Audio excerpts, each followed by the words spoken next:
everyone. My name is Darlene Young, and I'm from Arlington. And I'm here to welcome you back to another episode of our Mindful Health Alternatives segments that run here on CAT TV, Channel 15, here on the Bennington station. The goal of this series is to introduce you to a more healthy and a less stressful lifestyle through several different modalities. Our guest today is Michael Kovarik from Greenwich, New York, and Michael is a retired third grade teacher. Michael is a man who has had breast cancer. He has written a book, My Journey with Breast Cancer, Healing Within, and he's here today to share his journey with us.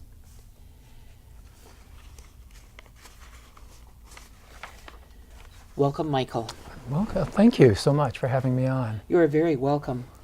Thank you for being with us. Yeah. Michael was born in 1956 in New York City, and he spent his childhood and early adult life in Pearl River, New York. After graduating college in 1978, Michael's elementary teaching career spanned some 34 years with experiences in New Hampshire, Virginia, and upstate New York. A new journey began with a diagnosis of breast cancer in 2007. It was with a second occurrence of this disease in 2010 and an intense physical and emotional struggle with a traditional drug therapy that Michael embarked on a journey to heal on his terms. Thus began his journey to heal within, rediscovering his inner voice, his spirit, and crossing paths with some remarkable, gentle, and healing souls. Michael lives on an old farm in Greenwich, New York with his partner Tim and their dogs Polar and Macy. His book, Healing Within, My Journey with Breast Cancer, was published in June 2014. And now Michael is going to tell you a bit about his journey and talk to you about his book. And I just wanted to bring this one thing to light before we begin. Estimated statistics about breast cancer in men for 2014 from the American Cancer Society says that there would be about 2,360 new invasive cases this year, and about 430 men will die of breast cancer. Breast cancer is about 100 times less common among men than amongst women, and 1 in about 1,000 men will end up hearing, "I'm sorry, but you have breast cancer." Yeah. Michael? And it's quite a journey. Quite a journey, yeah. Thank you so much for having me on. You're very welcome. And those statistics, though, too, is something that when I talk with people, that I kind of focus on, because even though we're just like 1% of the diagnosed cases, I truly believe that those numbers are even higher, because I think we know men in general, unfortunately, are not individuals who want to go to the doctor. Mm-hmm. I mean, when my journey began at the end of 2006, really, I had noticed a lump on my chest, mm-hmm. and I went for my yearly physical with my doctor, mm-hmm. and my doctor was like looking at it and saying, well, it looks like a cyst, we can have this taken care of. And automatically my fear just kind of came. Mm-hmm. And I was like, no, we'll just see what happens. And so I, left, and within a couple of months, my left nipple was inverted. And that's when I knew that something was wrong. Right. And what I have been finding out on this journey is that because so many of us, including myself, have, you wait long, mm-hmm. the chances are that it's going to be considered something else. So like in 2007, when I was sitting in the surgeon's office, and he was saying to me, Michael, I wish I had better news. He was then reiterating to me how the lab report that came back mm-hmm. had said that they felt it came from my lungs. Really? So they themselves really couldn't even fathom that this could have been breast cancer. And thankfully, my surgeon, who was good friends with my GP, they had discussed this, and they both felt that I was going to be one of those rare cases of male breast cancer. Mm-hmm. And so back in January of 2007, that's when my journey began. Okay. And what came of it was such a remarkable journey in a sense, because I look back then to who I was as an individual. You know, I was this, just going through my daily rhythm of life, you know, paying the mortgage, paying the taxes, dating, you know, spending time with friends and family. But yet underneath this facade that I was showing to other people and even to myself was this individual struggling deep within. You know, I was someone who was struggling with body image. I was struggling with, you know, not ever feeling good enough. I was cutting myself off from love and not even loving myself. I was holding on to anger and resentment. And so that was who I was at the time. And so all I kept thinking about once they gave me this diagnosis was that just get me to that 5-year mark. Right. You know, that mark that is kind of constructed by humans, that I'm going to then sit in the doctor's office, and instead of hearing, you know, Michael, I wish I had better news, it was going to be, okay, Michael, you're done. You're done with cancer. Go on and live. And so that's where my focus was. And what I have learned on this journey is that the universe, that the wonderful higher power, has its own plan for you. So at that point, in 2007, within the first year, I had undergone different surgeries. I had found out that I possessed the BRCA2 gene. So I was now also seeing more doctors. My oncologist, wanting to be proactive at that point, decided to also pair me up with a gastroenterologist because my dad had passed away from pancreatic cancer. Okay. So she was being very, very proactive and incorporating, and I was somebody that did not even like going to doctors. So now here I am with this wonderful a bunch of them, and but I was so lucky with who they were and who they are, and also went through a time where they presented me with this situation of either going through radiation or having the removal of my left nipple, since the lump was very close to it, to check. And so I struggled with that, and I write about it in my book, Healing Within, again, about I was not aware of it then at the time, but how people were starting to cross my path that I needed to see and I needed to be with in order to kind of go down my own path. Right. And so within the span of that first year, I was dealing with all of that, and they had put me on tamoxifen because the numbers are so low of male breast cancer, and as I said, they're considered 1% of the diagnosed cases. The therapies that they put out are therapies that they have for women. And so they put me on the tamoxifen, which I ended up having a struggle with. I resented a lot that I had this daily reminder of the cancer. And that's where my head was at the time. And so I just kind of, you know, of course then at that point just kind of went along my path and tried to function day to day. And at that point, I had been dating someone at the time, and that relationship had ended. And within that span of the first year of the relationship ending, I had reconnected with the person, Tim, that I'm with now, that we had met years ago at a Brothers Keeper AIDS function. And then kind of went our separate ways, somehow reconnected.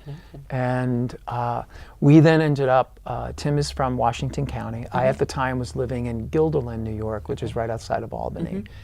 And I was teaching in Colony. And so I then, Tim and I decided, and I have always wanted to live out in the country. So we ended up finding this beautiful old farm with 31 acres in Greenwich, with all these wonderful old barns. And this place became my sanctuary. That's good. You know, it became the place where I felt that that's where I truly needed to be. And gardening was always my therapy, and so I was just gardening. And you know, we adopted 2 dogs, Polar and Macy, and I'd be going out and exploring the fields and everything with them. Yeah. And so this was it, you know, and I was kind of seeing my doctors, doing the blood work, taking my tamoxifen, you know, doing the things that I thought I needed to do. And along the way, as I found out in this journey, one of the remarkable things about it, as I said before, was the people who kind of cross your paths. And I happened to hook up with some friends and was talking to them about different things. And they were you know, they had said to me, oh my gosh, you know, you sound like, because the way that you're dealing with things, that you must know about Louise Hay, who is this wonderful healer writer. And I ended up starting reading books from her and others, and started connecting with a whole different way of thinking. But I wasn't still at that place where I felt I was aware of what was happening. But what was starting to happen was this wonderful transition, this wonderful transformation of me, of who I was prior to my cancer diagnosis. And it was going to be a slow process, but a very amazing process for me. So I'm kind of doing my thing. I'm doing, you know, like I said, I'm seeing my doctors. I'm taking my tamoxifen. I'm reading different books. I'm doing my gardening and all of the things that I feel I need to do. And then, you know, my new oncologist, because my initial one had retired, I was then paired up with another oncologist. And she noticed something in the scar of my initial surgery, and so had me have it checked out. And so the Wednesday before Thanksgiving of 2010, I had found out that the cancer had come back. But what was interesting was, prior to this diagnosis, once we had moved up to Greenwich, I connected with someone had told me about this yoga studio that was right in town at 70 Main. And I had always been drawn to yoga. I could not at the time tell you why I was drawn to it. I could not articulate what was drawing me to it, but I had always wanted to pursue it, but never had the opportunity to, or never pursued it, in a sense. And here it was right in my town. And so I started, and it was this immediate and real connection. And I apologize, because this was before my second diagnosis. But, and so I was starting to explore this whole genre of yoga. And again, I'm like, it's doing these wonderful things for me, and yet I couldn't explain to anybody what was happening. It was just, I was there, and it was like, this is really awesome. And the other thing about that was the people who were in that class. And I ended up befriending this woman, Maud, who was in my class. And I think you know Maud from Reiki, Maud Maynard. And Maud, eventually over time, Maud told me about that she was a Reiki practitioner. And I was still in the sense of trying to wrap my head around the fact that I was getting into yoga and what that was meaning to me. And so I would just kind of listen to her, and Maud is somebody who just kind of gives you that wonderful feeling of just being welcomed. Yeah, she's really a very interesting and really nice person. Yeah, and that's the other thing of this journey was, like I said, the people that you start drawing to you when you're kind of going through something like this. And so eventually I got to the place where I had mustered up the courage, and I said, you know what, Maud, I really would love to try a Reiki session. And that very first session was like the same connection to the yoga. It was like immediate, it was real. And again, if you had asked me to articulate or say what was the connection, I couldn't put my finger on it, but I knew that it was something I needed and I was yearning for. And so there I was doing yoga, I was doing Reiki, I was doing the tamoxifen, everything like that. And then we get to, the fall of 2010, where, as I said before, my new oncologist had noticed something that she didn't really like on the scar of my initial surgery. And so I got that second diagnosis then. And interestingly, at that point, when I got the diagnosis, I was home alone, except for I was with the dogs, and I just fell apart. Yeah. And I think anyone who goes through that journey knows you're just there. And I had such a difficult time wrapping my head around the whole idea of breast cancer the first time, because thinking, well, this is a disease that women get. I didn't know of any men who got breast cancer. And so now I'm sitting there and I'm like, how is this happening if I've been seeing my doctors, I've been doing the blood work, I've been taking the tamoxifen, doing all these other things, and here comes this second diagnosis. And yet, after I finished, I hung up the phone with the doctor, I walked into my living room and just collapsed in my favorite chair, and my emotions just left. They just came out. And thankfully, these two angelic creatures were there, Polar and Macy. And I think anyone who has animals will know that they have such a phenomenal sense of knowing when they truly need to be part of you. They do. And so they were just there, and I was just like clinging to them. And I was just letting my emotions go.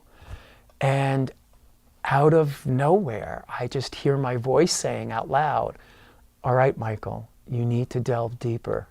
You need to delve deeper inside of you and find out what's the root cause of this disease.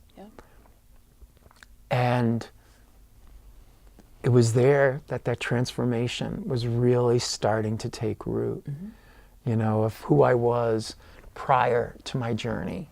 And then here, as I'm starting to realizing, okay, if this is not working, there's got to be something else. Yet I did not know of what else to do. Now, meanwhile, you're still working with your third graders and everything. Yes. So So I was commuting the hour and 20 minutes down to Colony and teaching. Yeah. So you've got all of these other outside stressors working on top of you, and you probably are living out of 2 or 3 schedule books, like I have to do this for school, I have to do this for myself, and this for home, and stuff like that. Yeah, you do. You get, I think as anybody does, you get that compartmentalized idea of life.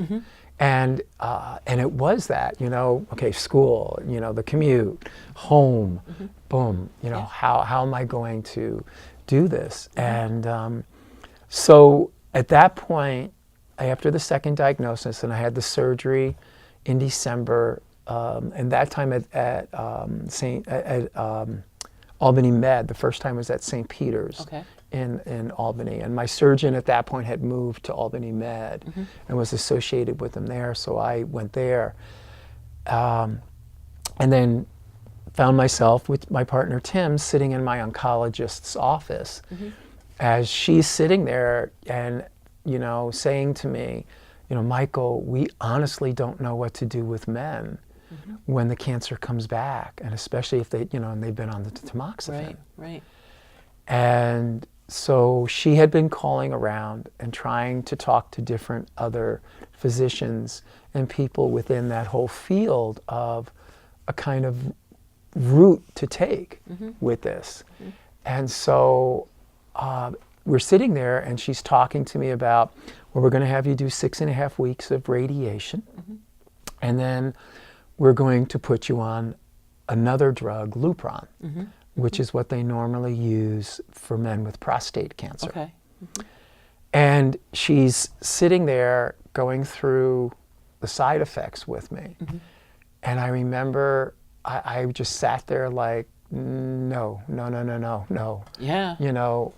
The tamoxifen had already taken so much of me away. And this drug is even worse. Yeah. And yet, what do you do? Yeah.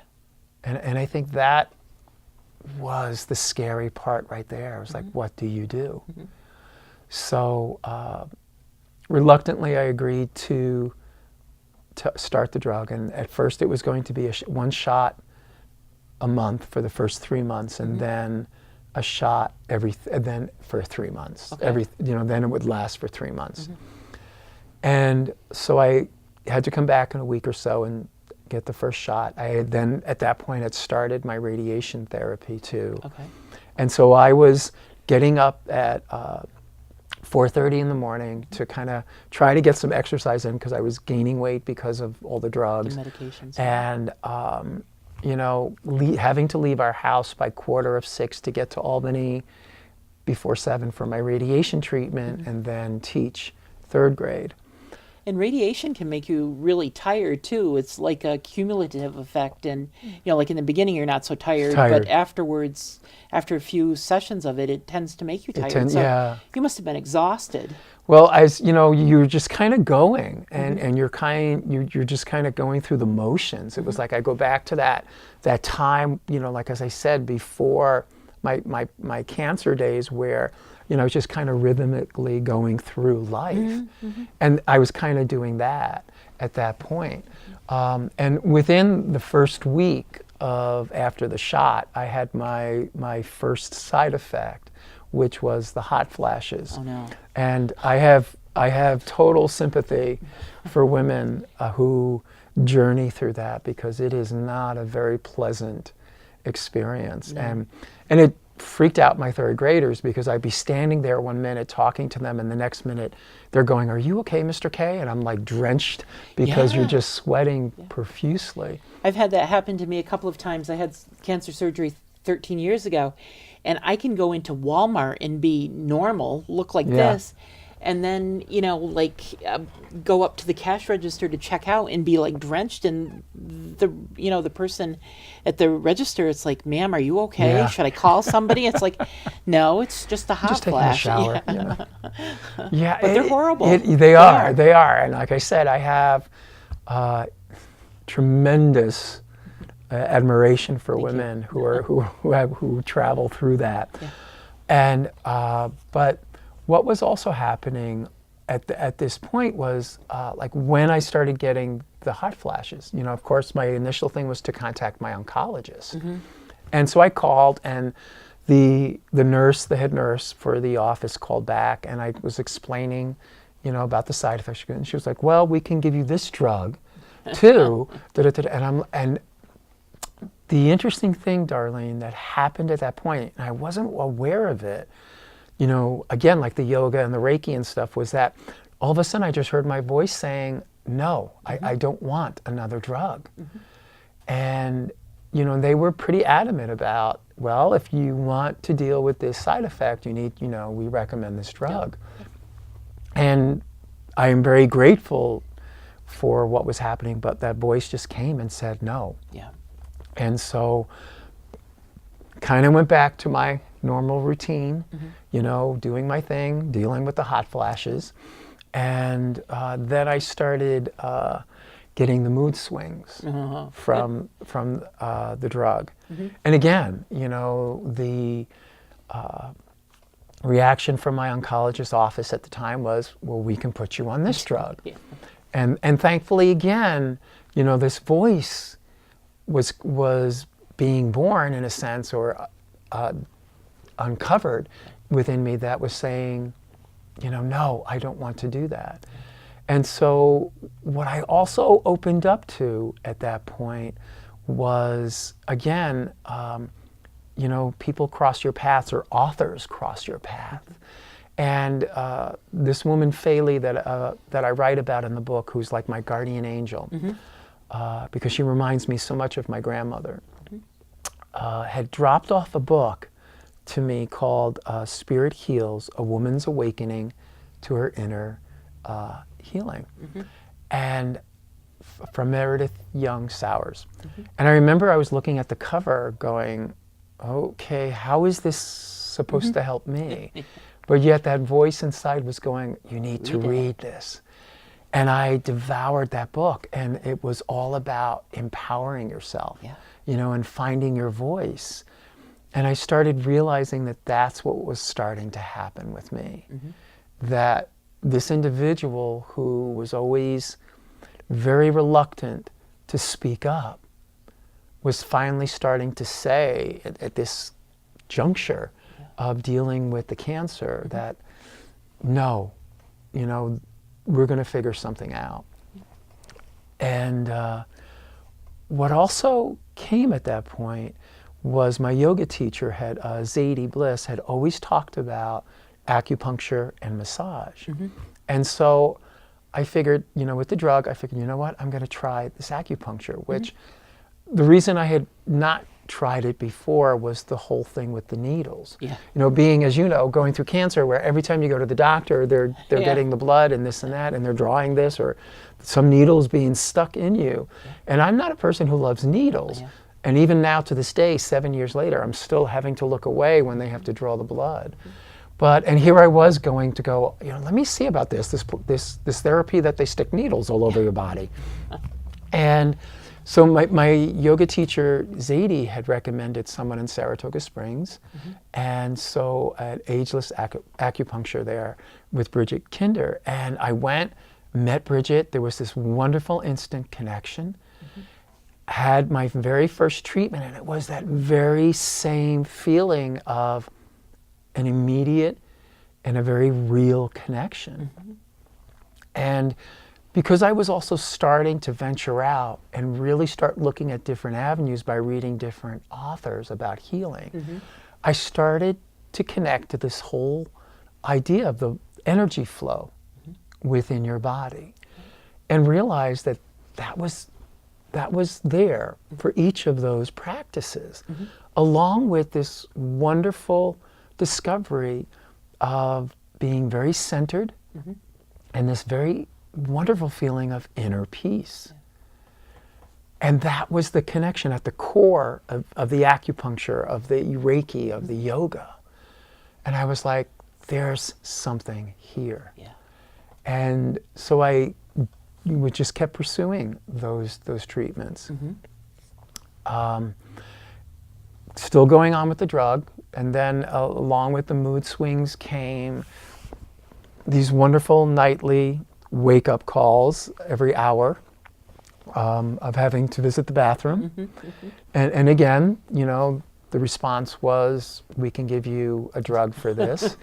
And I was like, no, but I was at this point becoming so frustrated. Yeah.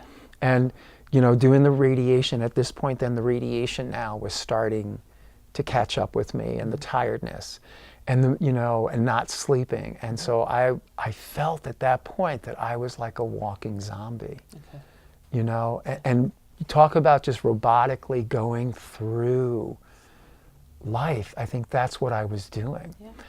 And yet desperately trying to figure out, what else can I do? And it's also hard on you because working with your class at school, I mean, you've got 10-year-olds, is that third grade? 9, 8 and 10-year-olds. 9. They need you too. And I mean, you're just going through the motions, and children can be very intuitive and, know Mr. K really likes me, but Mr. K just isn't himself. Yeah. And in a sense, what I was doing and realizing is I was losing me in this process. And then again, you get to that place of, and I remember at one point I was getting so frustrated. At home I would be saying to Tim, like, I've had enough of this. I can't do this. This is, I can't live like this. And his response was, at this one point, was like, you know what, Michael, that really scares me, because what else are we going to do? And you want to talk about like being hit, like you're hitting a brick wall. Because I finally did sit there and I was like, what can I do? But it also made me start realizing what he was going through, and as I write in my book, when I talk about that situation, what was the gift in that discussion was that I started realizing he's going through his own journey as I'm going through mine. Right. And, and I think, as you know, going through cancer, you don't purposely negate the people around you, but you become so focused on your healing and trying to figure out what's going to work best for you, that at times we can not negate them, but we can kind of forget what the people around us must be going through and the fear that they're dealing with. And so it was a wonderful awakening for me at that point, and realizing, one, I was not alone in this journey, and two, I needed to be more conscious of his journey with this. Right. Because basically, they're there to support us, but they also are feeling a sense of, there's nothing I can do except be here. Yeah. And it just is really... Yeah. And I think with the mood swings, poor Tim was like, which side of Michael am I going to be seeing tonight? Yeah. And that plays a part also in the journey and the atmosphere and everything. So it was like I said, it was like hitting this brick wall of, okay, what do I do? And as I was continuing my reading with a lot of the different places, I was also starting to realize that whole essence of surrendering, of when you get to that place of in a sense, total frustration, that you're kind of not even aware of where you're going to go, what to do. It is that wonderful, wonderful place of surrender, this era of uncertainty that's around you, and where I think we always tend to fight that because we always want to know what's going to happen. Right. And there are times where you're just not going to know. No, because we as humans want to be in control. Yeah. And we want to know what's going to happen with X, Y, and Z, and you just don't get that opportunity with this. Yeah. And so, the old Michael, and it was like so amazing, this transformation that was happening at this point was, and again, I still wasn't at that place of total being awake to what was actually happening to me. But in a sense, I was reinventing myself ever so slowly, which is, I think, how it needed to happen. And so I was like, okay, there's got to be a way. And at that point, I crossed paths with, this wonderful individual, John Hurst from Pownell, Vermont, who is a GP, but also does the integrative approach to energy medicine. And I met him at a party in Hebron, New York, which was like, okay, how does this happen? And, but yet, we crossed paths, and the following week, I had a session with him. And again, it was this phenomenal connection. And listening to him and the whole gist of John's journey in helping people and guiding people deals with that energy flow. And it was this wonderful partner with the acupuncture, with the Reiki, with the yoga. And I was like sitting there thinking, all of them deal with this wonderful flow of energy that all of us have within us. My acupuncturist would say, in the belief that she's working with, that, when there's a disruption in that energy flow is when illness or disease can take hold. And I was really starting to embrace that wonderful thinking of health. And it started moving me into this whole new era. And so here I was, and I was still doing, still going for my shots at this point once a month. I was, still doing the radiation. I was at that place of, okay, just get me to the end, get me to March where the radiation is done. Maybe that will help somewhat. And yet it really wasn't. And the wonderful thing that I have found about the people like John, the people like Bridget, who's my acupuncturist, the people like Maud, who does the Reiki, and Zadie, who's yoga, is the conversations you have with them that you normally don't have with your physician. Right. And those conversations go straight to your heart, go straight to your core, and delve very deep.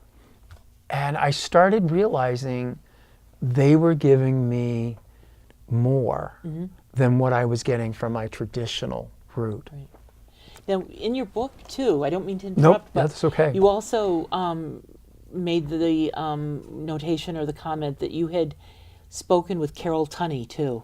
Yes, down in yes, Pownell. yeah, that was a little bit further down. Oh, okay, sorry. Yeah, Go no, ahead. no, but that was it. That Okay. was a phenomenal, a whole experience too. But yeah, at this point, then the wonderful thing with my time with John is the time at the beginning of it, like I do with Maud, is we sit and talk. Right. And so they kind of really grasp what has transpired within your life from the last session to where you are right there. And they pick up so many wonderful cues of where you are emotionally, physically in your journey and your path. And so John was really noticing my struggle with the Lupron. And being, John, who he is as an individual, but also, and I think also as a doctor, he's like this, that we're very uncomfortable about telling you what to do.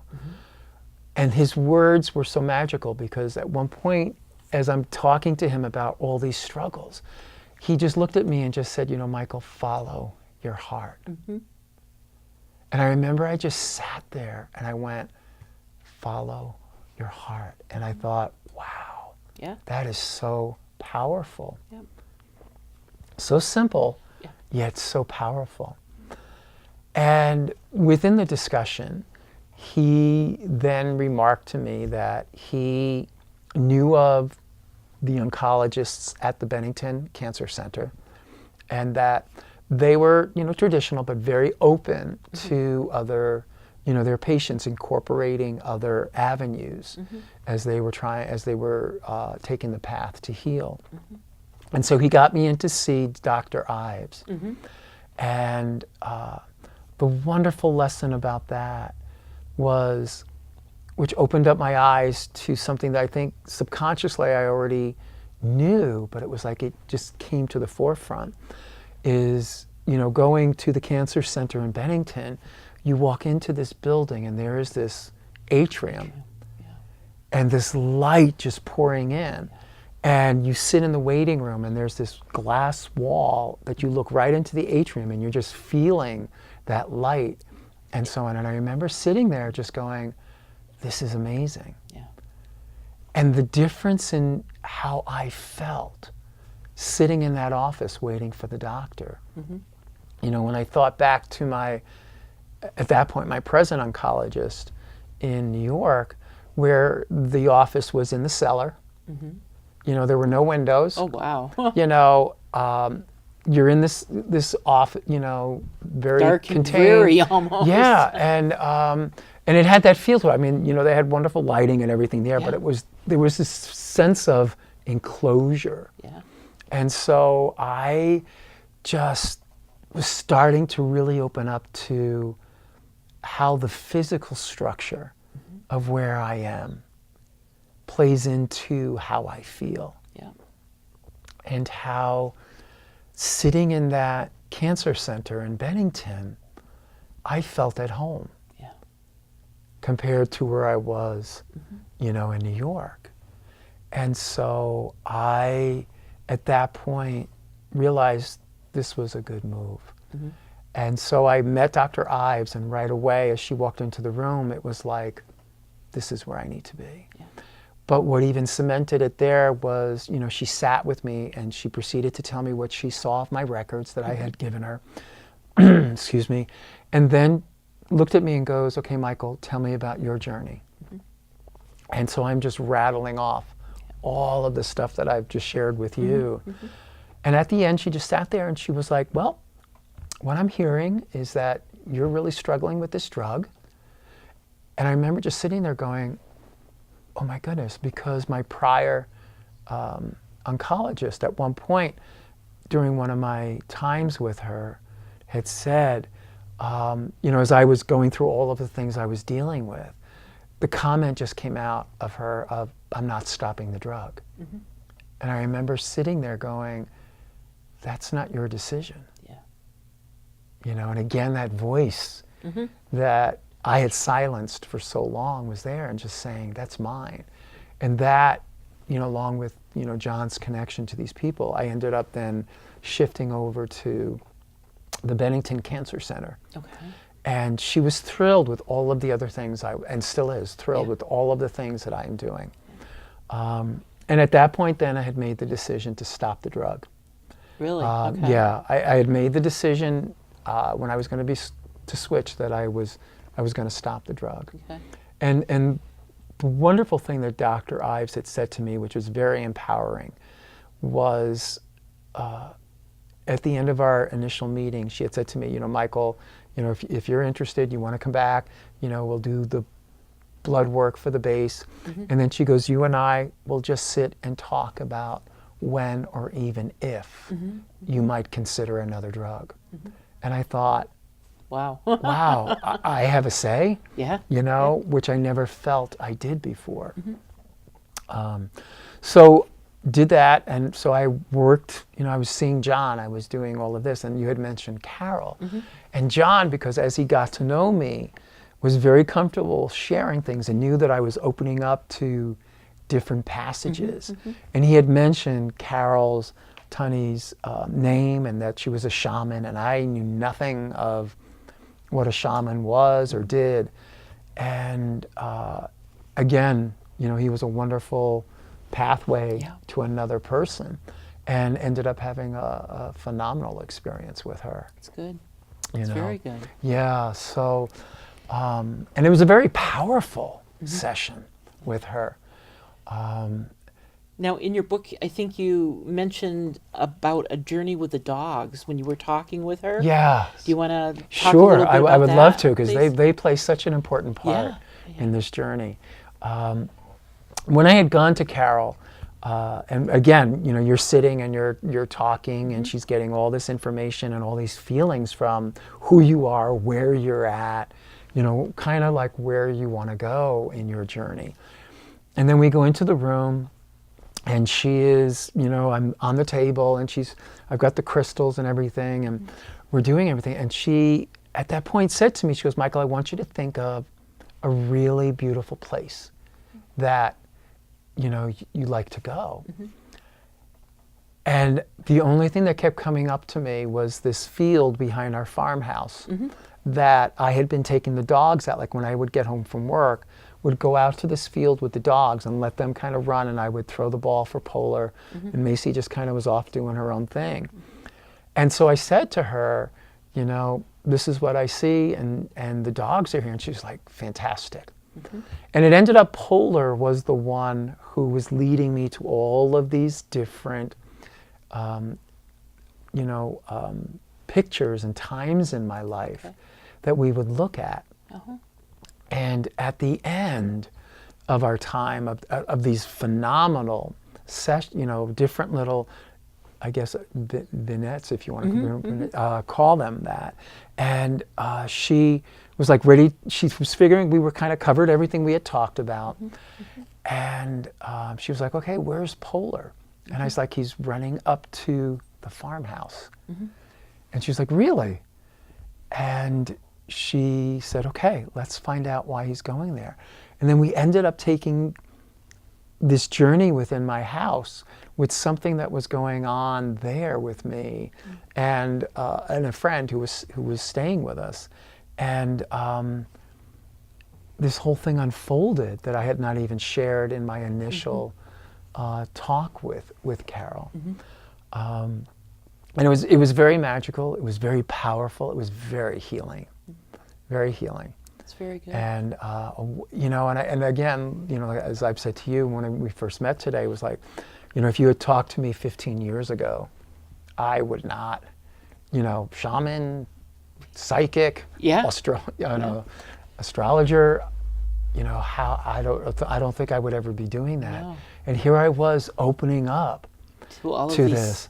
And what was happening was I was realizing that it wasn't so much a journey with breast cancer, but that the breast cancer was the catalyst for me to start looking within at all of the baggage that I've been carrying around, at all of the resentment and the anger that I have been holding on to from things years past. And that was that another shift in that transformation with myself.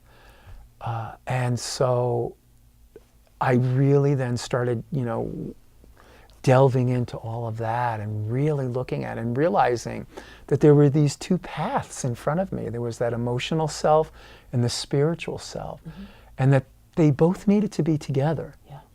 And that I needed to travel that path and to travel through that emotional maze within me first and heal there before I could heal with the cancer. Yeah. And that was that phenomenal,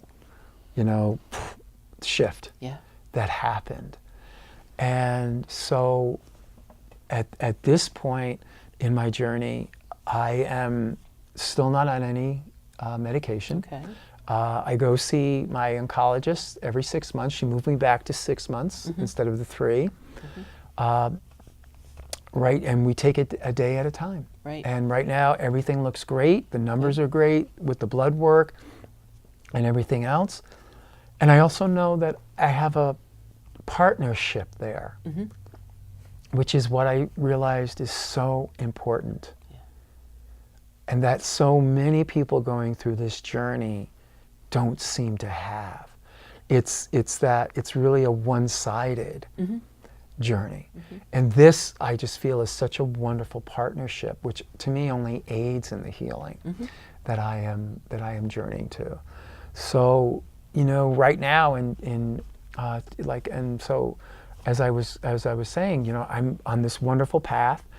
In 2012, I'm where I am now. I am doing what I'm doing, but yet I still felt that there was something amiss.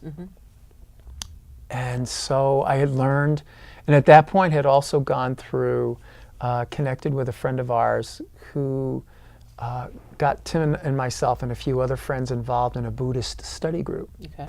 And the Buddhist philosophy was always something like the yoga and everything else that intrigued me, but I never had the courage to kind of To pursue follow it. it. Yeah. Yeah. And with David doing it, we had this wonderful year of going through it. And I learned to take what works for me, what I connected to, and what I didn't, I just let go. But I learned through that journey of those times of uncertainty. And as I was going through 2012, and I'm thinking, okay, I'm done. I had this horrendous journey last year with the second diagnosis in 2011, this really tough elementary class, that whole procedure of letting go of the drug and making that decision and making the switches. And I go back to school in 2012, and something's just not clicking. Right. And it bothered me because teaching was always something I thoroughly enjoyed. So, but I had learned to just kind of be with it and kind of be with the uncertainty. And eventually with, the connections with other people, and I write about it in the book, within this span of 1 week, these certain events happen that made me realize I needed to make a really big change personally. Yeah. And so at the end of 2012, I left teaching a little bit earlier than I had planned. And I decided at that point there was another path. Yeah. And November 1st of 2012, sat down in my study in our farmhouse and started writing the book Healing Within, My Journey with Breast Cancer. And the journey continues as I start now. I'm seeing the path is going out and talking about male breast cancer, but also the fact, as I said before, that, and I would say about the book, it's not about so much the breast cancer as it is how the cancer was a catalyst for me to take a whole nother path to heal. And the journey continues. You are phenomenal. You really are. I'm amazed at what you've gone through, and and how you're handling it. And each person, will choose what they feel is best for them. Yeah. And you are using, both taking care of your body and your spiritual, and you're, like combining them or marrying the two of them so that you're being taken as a whole person. Yeah. That's good. Which is what healing is really healing the whole person. whole It's not just that disease. Yeah.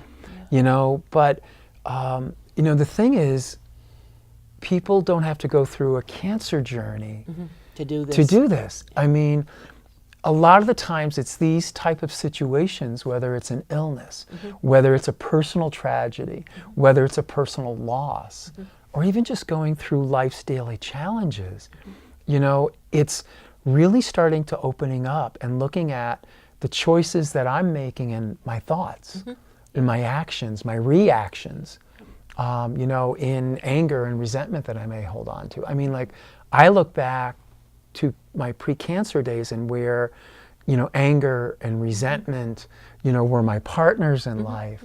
Now it's forgiveness and it's self-love and gratitude that are my partners. And it's like what you had just said, Darlene, it's that connecting of the whole, which I think our traditional medical system is really starting to look at the importance of, but could use a little push still. But that's it. But I think it's really people realizing the power that they have within themselves to know the path that they need to go. To be able to bring it out. Yeah. Yes. Well, I am so pleased that you were able to be here with us today. Thank you. And just before we sign off, I just would like to remind all of the listeners, and especially the men out there, if for some reason you feel a fullness in your breast, or you notice a mark that hadn't been there before, don't be embarrassed to, call up your doctor's office and say, something's not right. You've got to know your body. You've got to take care of your body. And, you just have to get some tests and make sure that it's all right. So thank you again, Michael, Thank for you. being here. Well, thank you. The only thing, if I could just add Sure. a quick, a website that men or even women can go to, because now women, it would be really great. They're used to talking to their daughters about breast cancer. Now is the opportunity to also talk to your sons, to your husband, to your fathers. But there is a website called malebreastcancercoalition.org. And it is a wonderful place. It's run by this woman, Peggy Miller, out in Kansas, whose son had breast cancer. Really? And has started this website. And it is something where you can get information. You can read about men who have gone through the disease, and also get some great links to other places to look. Good. But thank you so much for this opportunity. Well, thank you for Darlene. being with us. And stay tuned. We'll be back next month with some more interesting news for you. Thank you.